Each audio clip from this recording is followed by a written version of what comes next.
want you to think about what your goal is when using audiobooks in the classroom. If your goal is to get kids to comprehension, then why don't you try this tic-tac-toe comprehension strategy? It's a really fun way to engage your students. So first, you'll need to assign a chapter or a passage or maybe the entire book.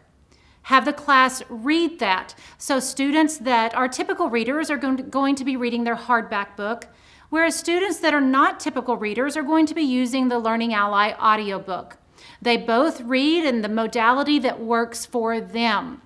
And then what I want you to do is to group those students together after they've read the assigned materials and have them work through a tic-tac-toe game with each other.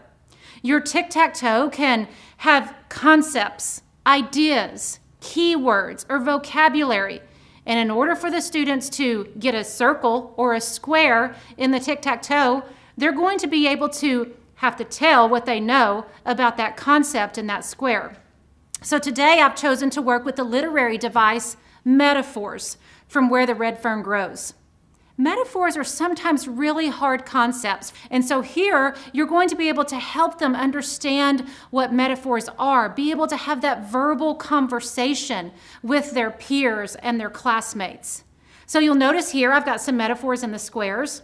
Flies in a sorghum mill, cat in a corn crib, bull-dogged determination, like a fish out of water, got shot out of gear like a Model T Ford. Those are some of the ones that you could put in those squares if you're working on metaphors.